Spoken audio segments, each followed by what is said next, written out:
Gabinete da Identidade de hoje, recebemos Leandro Braga, pianista, compositor, arranjador, criador do canal À Esquerda do Piano.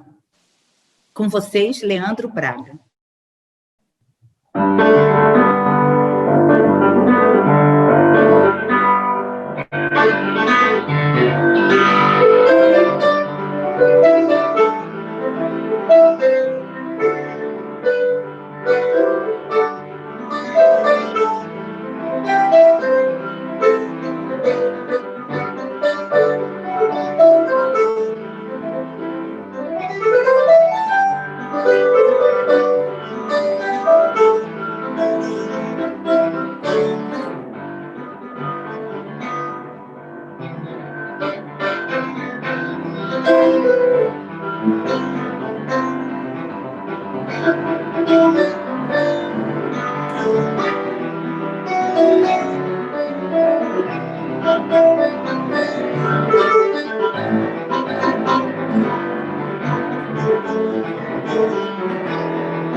Maravilha!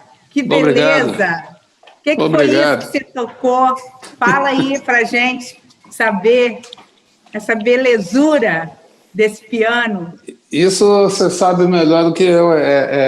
O Trenzinho do Caipira do Vila Lobos, que faz parte de uma das baquianas dele, né? Me fugiu agora qual é essa baquiana. Aliás, minha memória está horrorosa. Eu ia começar tocando Pastorinhas, eu esqueci das Pastorinhas. Daí eu fui andando, fui parar no Trenzinho do Caipira. E é uma visão assim, essa forma que eu toco é baseada no jongo carioca, no jongo da Serrinha. Com um pouco mais de energia, né? Porque o jongo é mais malemolente, assim, né? Mas pensando na energia que o país está precisando, né? para sair desse Verdade. inferno, né? Leandro, você tocou com tanta gente bacana, você é premiado. O que você acha que, de todo esse trabalho que você tem desenvolvido como arranjador, como compositor, o que seria para você a identidade brasileira, no nosso caso, na música? Eu não sou xiita, não sou xenofóbico, não sou saudosista, também não sou, como é que se chama, arroz de festa, não. Eu acho que a gente já tem um país com uma cultura diversificadíssima, com muitas influências. Só um dos aspectos da cultura, por exemplo, música indígena, já é muito diferente, conforme a região do país onde ela exerceu influência. Mas como os indígenas foram praticamente dizimados há muitos anos, assim, até antes da população negra, o que restou da influência indígena na nossa música foi bastante transformado, né, na moda de viola, na música do sertão nordestino e tudo mais. Quanto à música negra, nem se fala. Você não pode falar, a música negra é isso, não é. A música negra é um continente. A gente recebeu escravos aqui vindos tanto do Moçambique, quanto da Angola, quanto da Nigéria, quanto até daquela ponta lá, Etiópia, né? De todos os lugares lá da África, são culturas diferentes aqui, se adaptaram, criaram coisas diferentes. Então, a cultura brasileira é muito diversificada, muito rica. Por isso, as pessoas gostam de falar isso, que ela é rica por isso, pela sua formação. Para mim, eu sou mais aproximado, pela minha opção artística, da música negra, do balanço, do swing, da energia, da sacanagem, daquela coisa toda da música negra, né? E o Brasil, só para concluir, então, ele não tem uma identidade típica, fala o samba. O samba faz parte da identidade brasileira, é fortíssimo. Mas a valsa lírica do interior das rodas também faz parte, né? Tem muita coisa que faz parte. E eu acho que se pode tocar essas músicas de forma diferente, você não tem que ser fiscalizador da execução alheia. Eu acho que não, acho que a tua criatividade tem que estar a serviço da cultura brasileira. Mas também começar a importar, a modificar coisas só porque lá fora deram certo. Por exemplo, uma coisa que a gente vê, que eu acho um exemplo, me desculpem quem discordar de mim, mas o Brasil criou a bossa nova, o americano veio e importou a bossa nova lá para os Estados Unidos, começou a tocar do jeito dele, o jeito dele passou a se chamar New Bossa e foi lá o brasileiro e importou a New Bossa diferente. Então, a bossa nova é quase um samba, a New Bossa é quase uma bossa nova. Essa coisa é muito interessante, né? A gente manda para fora, eles lá dão a transformadinha e mandam de volta para a gente, e a gente acaba consumindo isso, né? Não, mas precisa ter uma atenção, porque tem nação indígena que já foi extinta, né? Tem espécies animais que já foram extintas. Então, se não observar com cuidado desde cedo, a coisa vai ser extinta também.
Essa sua versão aí das pastorinhas, emocionante.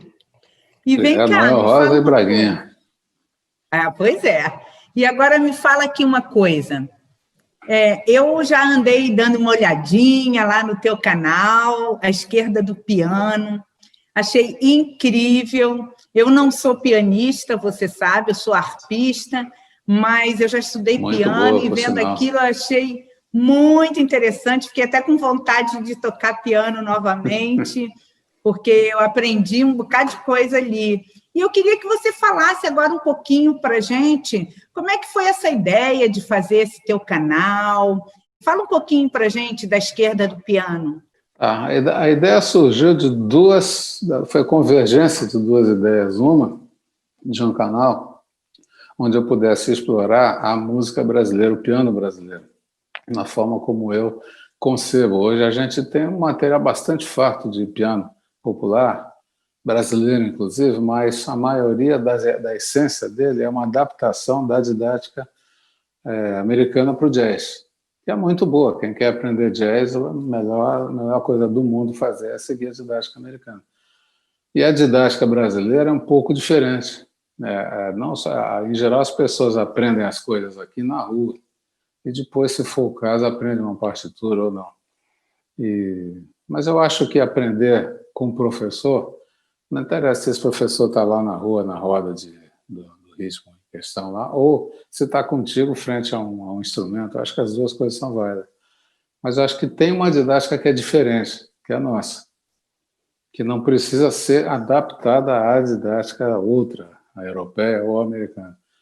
E uma característica minha de piano, que busco isso na música brasileira, é a linguagem da mão esquerda. A mão esquerda, eu sempre falo no meu canal, é a mão do tambor, é a mão africana, é a mão que define as coisas, que dá o swing, que dá o ataque e tal. E a direita colabora, né? Então, uma das minhas ideias era sempre ou escrever algo a respeito, fazer um livro. Eu até já comecei, mas ainda não dispensei essa ideia, não. E uma outra coisa, colocar isso do lado de uma visão que é ideologicamente esquerdista. Uma visão que procura compartilhamento, solidariedade. Sabe, eu não sou capaz de falar correntes de esquerda, falar teoria do marxismo, não sou. Mas eu sei que é possível um tipo de sociedade onde não seja natural a falta de mercadoria levar o seu preço a subir. Eu acho que é possível ter um outro tipo de enfoque. E muita gente fala, pô, que bacana, quanta generosidade e tal. Eu fico honrado com isso, sem dúvida. Fico todo garboso ali, pô, que legal, eu sou generoso e tal. Mas eu acho que isso, não sei, para mim é muito natural compartilhar o conhecimento. E eu não preciso nem ter o cuidado de não passar o pulo do gato. Não adianta. Se você voltar a estudar piano e falar para você, Vanja, vou te passar um segredo aqui, você, quando vai executar, obviamente, você vai fazer diferente de mim, porque eu não sou você tocando, e vice-versa. Agora, se você me permitir uma sugestão, você pode voltar para o piano, sim, vai ser um prazer ter você como colega de volta, mas você podia tentar adaptar essas coisas para a harpa. O que eu acho que é mais difícil, né? Porque ela não tem tanta percussividade quanto o piano. Mas pode ser adaptado, eu creio que sim. Tem tanta harpa, não é, na música latino-americana, eu sei que é outro instrumento, inclusive. Nas músicas andinas e caribenhas até. De repente. Mas é diferente, né? É como você diz, essa coisa da esquerda, da mão esquerda, dessa possibilidade de fazer o tambor com a mão esquerda. Isso é muito interessante. É que a harpa tem algumas possibilidades que são diferentes, né? E como o piano ele já é naturalmente percussivo, acho que se adapta bem, né? E esses ritmos todos brasileiros, como é que você trabalha isso com a mão esquerda? Como é que você adapta isso? Como é que você traz esses ritmos? O alvo dessa história toda, a pesquisa toda, foi a mão esquerda, porque é algo em mim, meio do meu estilo, meio da minha forma de tocar. E eu acho muito mais perto, no caso, dos ritmos nordestinos e dos ritmos africanos, afro-brasileiros, melhor dizendo. E uma dica que eu sempre dou para os meus alunos, e para quem me pergunta, é nenhum ritmo afro-brasileiro, ou não, ou nenhum ritmo popular, eu acho que desse mundo, talvez, nasceu no piano. Todos foram adaptados para o piano. Então, para a gente tocar o melhor possível no piano, a gente tem que imitar onde nasceu. Então, a gente tem que copiar, imitar, sim, o contrabaixo, o violão, a bateria e tal, também. Mas antes disso, eu acho que a gente tem que dar um pulo e ir lá no percussionista, né? E ver como ele se comporta. E a percussão é um tipo de instrumento que tem muito a ver com o piano, que é um instrumento de percussão também, e a percussão precisa do coletivo para se fazer. Então você vê que a bateria é um instrumento híbrido, né? Nasceu da tentativa de um músico único tocar simultaneamente vários instrumentos de percussão.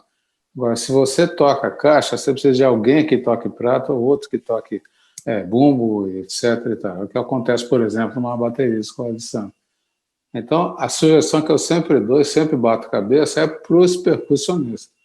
E sempre no programa eu homenageio a alguns deles e falo, quer saber ritmo de candomblé, por exemplo? Vá ver como os percussionistas tocam. Quer saber samba? Vai ver os sambistas tocando. Depois também, lógico, ninguém é bobo, né? Vai ver outros pianistas, outros instrumentistas, qualquer. Mas não esquece de imitar e tentar segurar a inveja, né?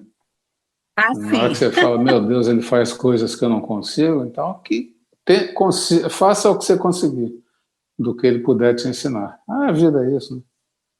E, Leandro, você estava falando agora há pouco do jongo, né? Do ritmo do jongo, que é um ritmo bem carioca, né? Achei bem interessante isso. Agora, eu queria entender como é que você consegue, por exemplo, porque a gente fala na música do Nordeste, a gente lembra muito do baião, né? Mas como é que é o maracatu? E aqui no Rio tem também, eu já vi você falando, por exemplo, do funk, né? O funk carioca. Uhum. E eu queria que você, quem sabe, tocasse também alguma coisinha para a gente ouvir, ou que você me explicasse como é que você busca esses ritmos. Por exemplo, o ritmo indígena, a música indígena não é propriamente rítmica, né? É mais melodiosa, né? Mais cantada, né? Como é que você consegue juntar esses elementos todos? Bom, é aquilo que eu estava te falando. Eu já fiz um programa mas usando uma música indígena, né? É um programa foi um episódio, eu acho que foi o 6º ou 7º, não me lembro, cujo título era Peço Perdão. Peço perdão porque eu, como a grande maioria dos meus colegas, conhece muito pouco de música indígena. E isso é formação, é fundação da nossa cultura, da nossa nação, e eu conheço pouco. Então, eu peço perdão, sim, quanto a isso. E no caso específico da música indígena, eu sempre sugiro, vamos lá ouvir o trabalho da Marlui Miranda, né, compositora e cantora lá de São Paulo. Aliás, ela é cearense, mas mora lá em São Paulo. Quanto ao baião, o próximo programa, ele vai ser sobre ritmos do Nordeste. E eu aproveito as homenagens todas, e o título do programa é Lula Lá, né? Então, eu estou homenageando um nordestino que sempre merece, e falo de outros ritmos e tal. Faço homenagem também ao Carlos Marighella, que era baiano. Mas eu ouço os ritmos nordestinos, por exemplo, a zabumba. Mas a bomba como é? É assim, assim, assado, mão direita faz isso, esquerda aquilo, os ritmos e tal. Eu tento transcrever isso para o piano, né? Então, você vê que o baião, por exemplo, que é a célula mais básica do baião, eu já vou te mostrar. A célula mais básica do baião é muito simples. A célula básica, então, só para pegar o baião como exemplo. Então, a mão direita, que faz o grave, é tom, tom, tom, tom, tom, tom, né? E a mão esquerda que faz o bacalhau, aquela baquetinha fina de madeira, que toca na pele de baixo, que faz o agudo, e tom, tom, tá, tá, tom, tom, tá, tá, tom, tom, tá, tá. Isso é o basicão, basicão do basicão. Agora, em cima disso, tem as variações todas. Então, eu fiquei me ligando no tocador, no zabumbeiro, para extrapolar isso para o piano. O jongo, ele é baseado basicamente no candombeiro e no caxambu, que são os tambores do jongo. Ele tem um compasso, para quem for músico, um compasso dele não é nem 4x4, nem 12x8, ele fica meio cá, meio lá.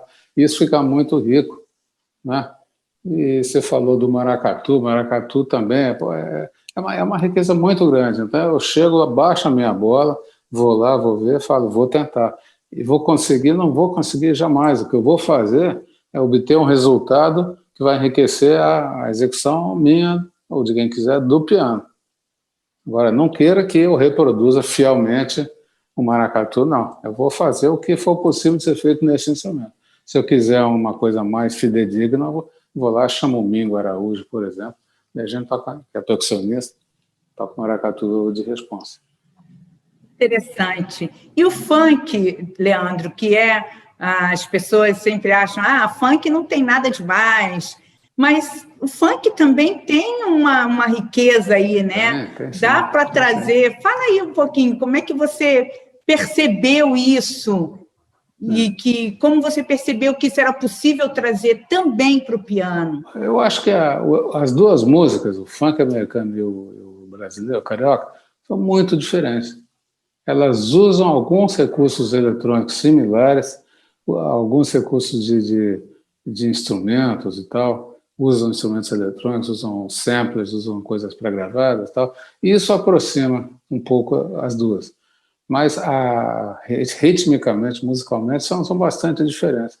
O funk teve lá as origens dele, o funk carioca, o funk americano é muito rico, eu ouvi muito, aprendi muito.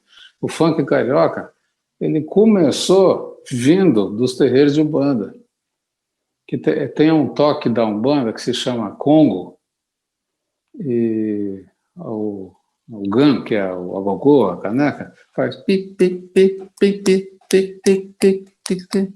Ele é a base toda, né? Enquanto ele faz isso, os outros três tambores, o rum, rumpi e o lê, fazem uma condução que é mais em compasso composto. E o gama não para de ir com isso.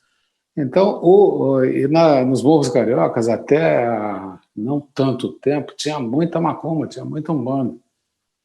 Até começaram a expulsar esse pessoal de lá e ir para os subúrbios e tal. Até começar essa perseguição, né? Essa perseguição religiosa, infelizmente. Isso, exatamente, né? Intolerância, perseguição e ataque, morte, tudo que é possível ser feito foi feito, né? Daí, claro que o pessoal foi para ser subúrbio, né? Para a periferia do Rio e tal. Mas o que eu estava se acostumado a ouvir sem parar era muito essa levada do gano, do gogô, que foi transposta para a pele, para os tambores, para os atabaques. Né? E daí vem aquele negócio, eu não sou DJ, não sou nada disso, pelo amor de Deus. Vou passar ridículo aqui, mas vou me arriscar. É aquele negócio que o DJ faz. Isso é a essência musical do funk. Harmonicamente, eu acho que às vezes até por falta de uma educação mais musical, eles fazem coisas assim muito simples. Então, fica isso muito tempo. Ou você, de repente, pega aquilo que eles chamam de funk melody, que é aquele... por exemplo, aquele... Oh, meu Deus, MC Leozinho, MC Marcinho. Eu esqueci o nome da música, mas eu vou lembrar. Onde ele, de repente, você vê uns acordes lá que você fala, pô, que isso? É uma coisa sofisticada, dessa, que está lá no meio, que o cara se viu algum dia em algum lugar e falou, pô, como é que é mesmo? Tá, vou botar isso no meu funk. E daí vai. Então, e eles querem cada vez mais, lógico, serem melhores. Então, o DJ fulano quer ser melhor que o outro, que o outro, que o outro. Então, tem uma competição lá dentro muito acirrada. Então, eles procuram sempre botar novidades, e muitas vezes a qualidade aumenta. Agora, dizer que funk, a música é ruim, não é. Tem muito funk ruim, horroroso, não só na letra, musicalmente.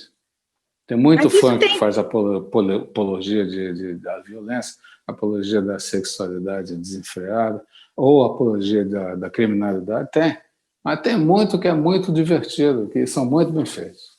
Vou fazer um chachado que eu fiz para uma amiga minha, produtora, grande irmã minha, Tânia Silva. Então eu vou tocar ele aqui.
Que lindo isso, que linda música, e que ritmo, hein? Que ritmo vivo, muito legal, muito gostoso. Eu estava aqui na cadeira me segurando para não ficar dançando, né?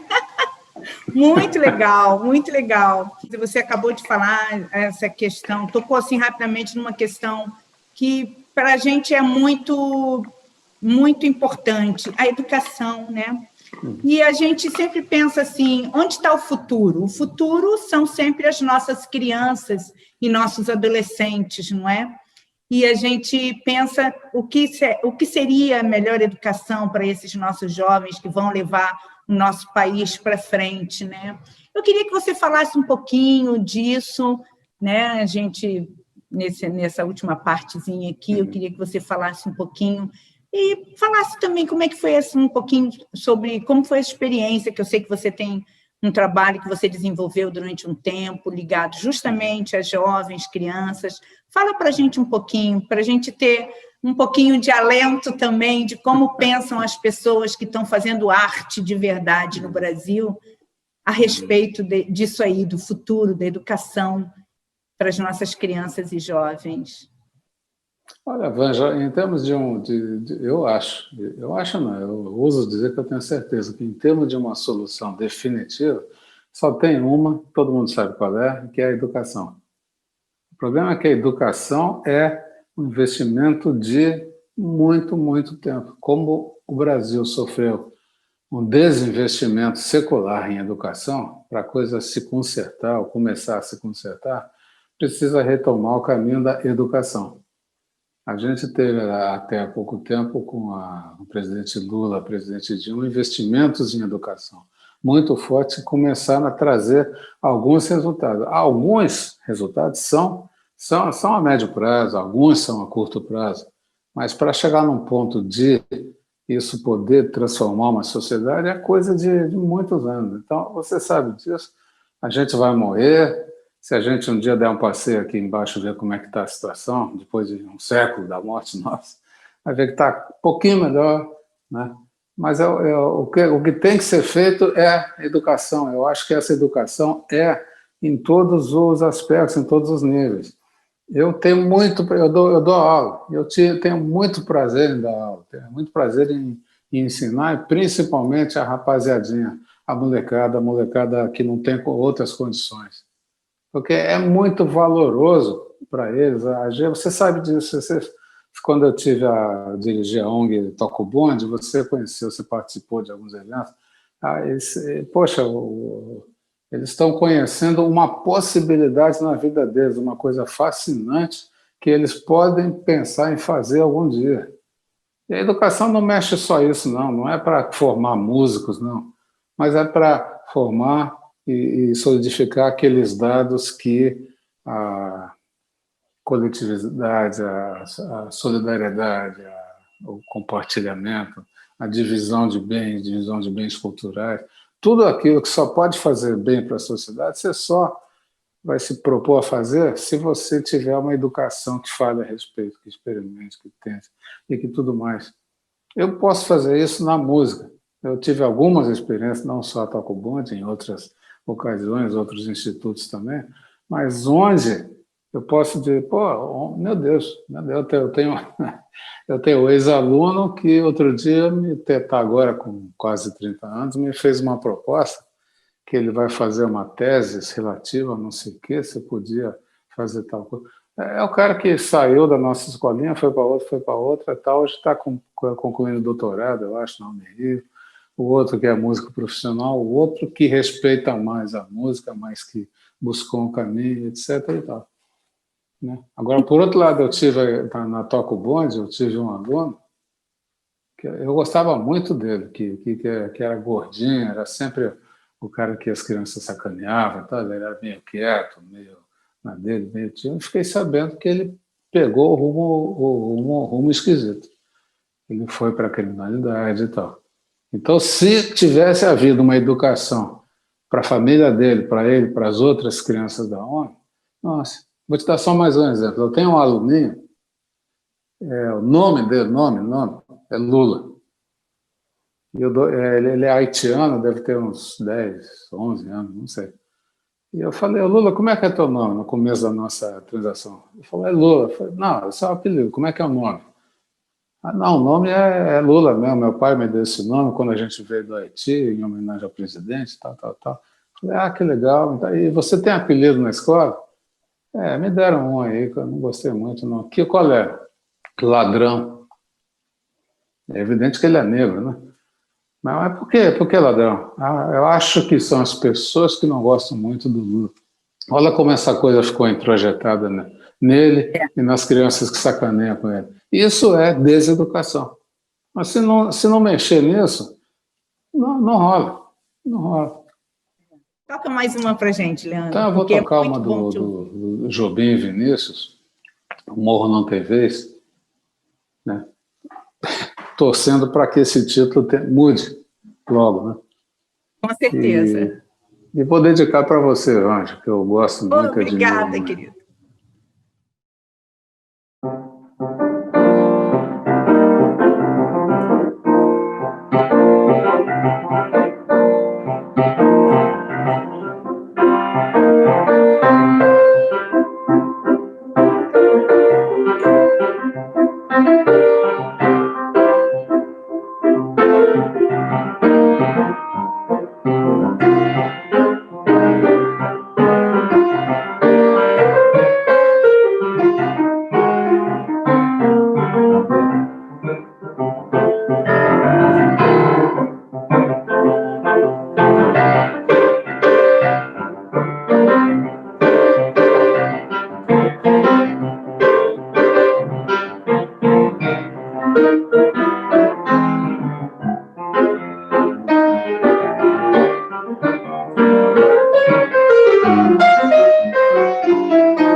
Eu quero convidar vocês a conhecer o canal do Leandro, À Esquerda do Piano, onde ele fala sobre esses ritmos todos que a gente falou rapidinho aqui agora, mas ele fala bastante sobre esse trabalho bonito que ele está desenvolvendo, dos ritmos brasileiros, na esquerda do piano.